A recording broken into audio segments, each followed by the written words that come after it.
Assalamualaikum warahmatullahi wabarakatuh.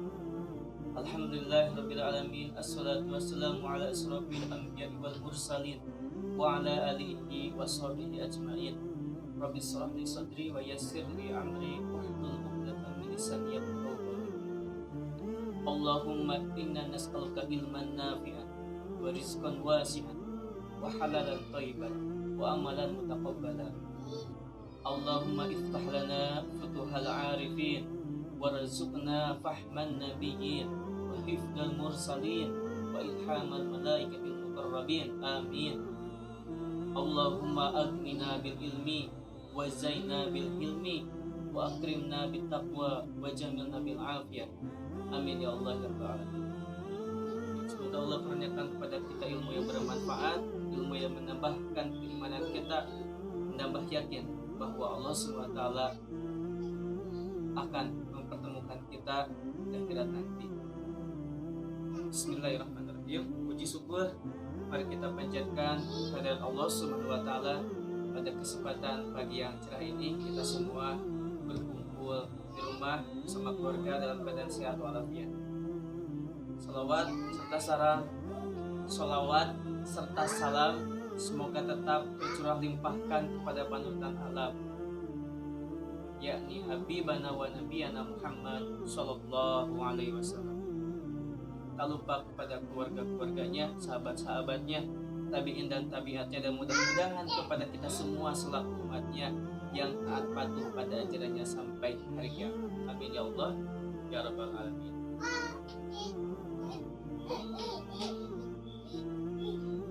Kita sering melihat atau mendengar fenomena alam di sekitaran kita.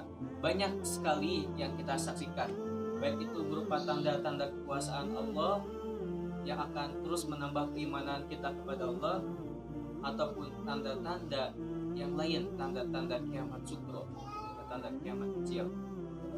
Banyak sekali kita lihat dan kita perhatikan, mulai dari segala bencana longsor, banjir, tsunami, dan yang lain. Kenapa ada yang namanya LGBT? Bisa jadi adanya LGBT itu mengundang musibah, mengundang bencana. LGBT ya kita kenalnya, itu adalah singkatan, ya kan? Bisa jadi musibah itu disingkat juga, disingkat LGBT. L-nya bencana longsor, J-nya gempa, B-nya banjir, T-nya tsunami. Fakta, ya kan, di negara kita bahkan ada yang mendukung siapa oknum yang ingin merusak bangsa Indonesia ini dengan apa? Dengan tadi banyaknya kemaksiatan yang dapat mengundang murka Allah, bisa mengundang ajab dari Allah. Bisa jadi dengan adanya wabah ini bagi orang-orang yang beriman akan menjadi rahmat, menjadi apa? Menjadi nambah keimanan kepada Allah. Karena dengan adanya wabah, penyakit, musibah, orang yang beriman pasti menghadapinya dengan bijak, itu dengan penuh kesabaran dan ketawakalan. Yang sabarnya itu menjadi amal soleh, amal kebaikan, jadi pahala yang terus berlipat. Akan tetapi bagi orang-orang yang tidak beriman, orang-orang kafir atau munafik, bisa jadi wabah ini sebagai apa? Sebagai ajab, peringatan. Untuk apa? Untuk selalu waspada, untuk selalu ingat kepada Allah bahwa yang menurunkan datangnya ajab, penyakit, musibah itu semuanya atas izin Allah, takdir dari Allah, sudah tertulis di Lauh Mahfuz. Itu keyakinan kita. Banyak sekali sekarang fenomena alam yang kita rasakan, yang harus kita renungkan dan kita tafakuri, tadabburi.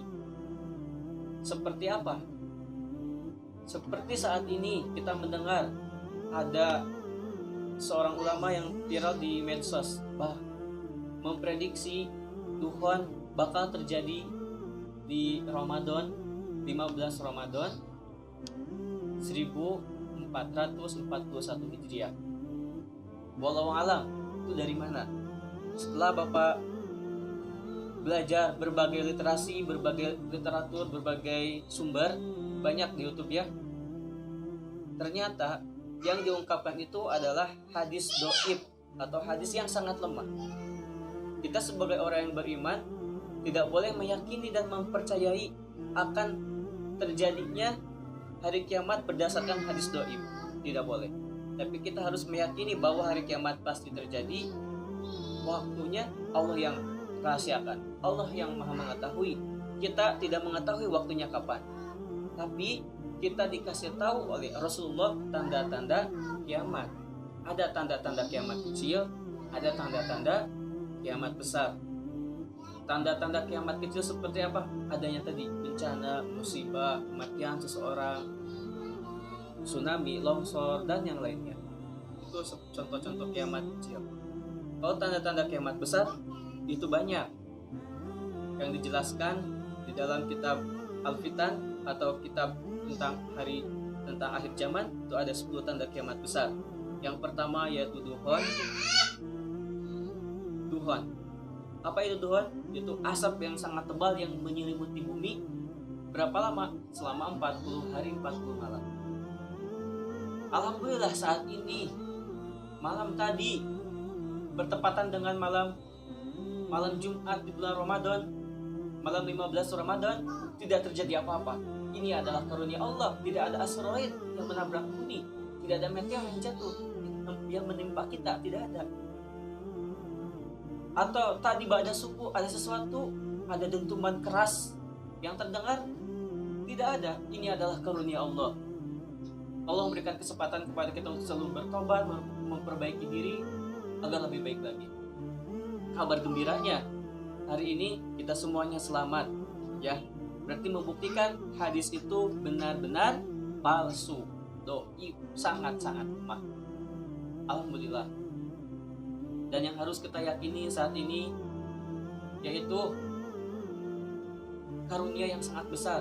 Kita semua dikumpulkan oleh Allah bersama keluarga di bulan Ramadan ini, bulan Ramadan yang sangat agung dan mulia. Allah kumpulkan bersama keluarga-keluarga kita untuk semakin dekat spiritual kita, semakin sayang kepada orang tua, bahwa orang tua adalah sesungguhnya yang memberikan kebahagiaan. Ada hadisnya, ya kan? Sudah tahu kan semuanya ya hadisnya. Bagaimana berbakti kepada orang tua. Allah meridhoi seorang hambanya tergantung ridho orang tua. Ridhallahi fi ridhal walidain. Ridho Allah itu tergantung kepada ridho orang tua. Wasutullah hasutul walidain. Sebaliknya, kemurkaan Allah tergantung kepada orang tua. Oleh karena itu kita harus sebaik-baik mungkin berbakti kepada orang tua. Kesempatan kita masih ada. Orang tua, ayah dan bunda masih ada di rumah menyayangi kita. Kita juga harus sebaliknya menyayangi mereka, mendoakan mereka setiap ba'da sholat, berbakti, melakukan perbuatan, melakukan perintah yang mereka perintahkan kepada kita. Untuk apa? Sebagai amal soleh. Anak yang berbakti, yang terus berbuat baik kepada orang tua. Semoga dengan takdirnya kita berada di rumah semakin memperkuat keimanan kita untuk selalu dekat kepada Allah. Syekh Ali Jabir mengatakan supaya kita menambah pahala, menambahkan ganjaran yang sangat luar biasa, yaitu lakukanlah zikir di setiap pagi dan petang. Barang siapa yang berzikir ringan, zikirnya ringan sekali, mudah, yaitu baca Alhamdulillah 100 kali setiap pagi, setiap pada subuh, maka Allah akan balas pahalanya seolah-olah telah bersedekah 100 ekor kuda perang. Sangat luar biasa, hebat. Kuda perang itu sangat mahal. Kemudian barang siapa yang berzikir lagi, baca Alhamdulillah setiap pada asar, setiap sore, baca Alhamdulillah 100 kali, Alhamdulillah, Alhamdulillah, dengan penuh penghayatan, penuh syukur, maka Allah akan balas lagi dengan 100 ekor kuda perang. Ada satu amalan yang sangat dahsyat, yang sangat luar biasa nanti di amal timbangan kita, di mizan. Ketika kita sudah melalui berbagai alam di alam akhirat, ada yang namanya mizan, yaitu timbangan amal. Dan barang siapa yang mengamalkan zikir ini, maka Allah akan balas dengan timbangan amal. Timbangan di meja nanti akan berat. Ya. Apa timbangan itu? Timbangan amal apa sih yang akan memberatkan kita di mizan? Nah, ini amalan.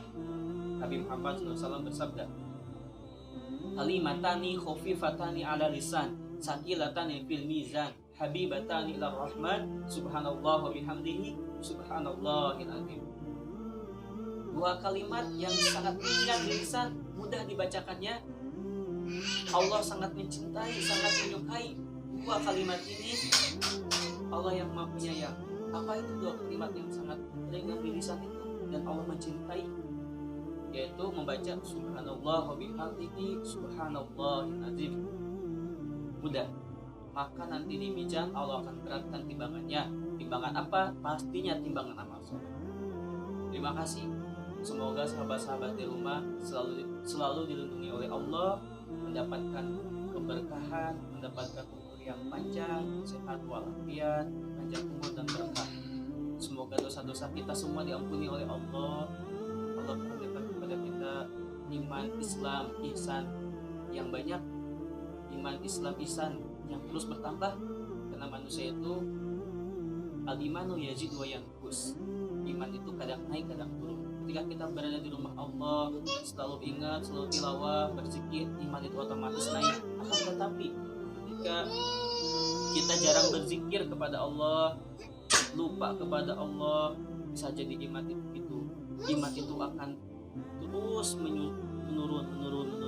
Nauzubillahi min dzalik. Jangan sampai sahabat-sahabat lupa kepada Allah, jangan sampai sahabat-sahabat meninggalkan perintah Allah, karena semua perintah yang Allah perintahkan kepada kita itu adalah untuk kebaikan kita, untuk keselamatan dunia dan akhirat. Terima kasih, semoga bermanfaat. Wabillahi taufiq wal hidayah. Assalamualaikum warahmatullahi wabarakatuh.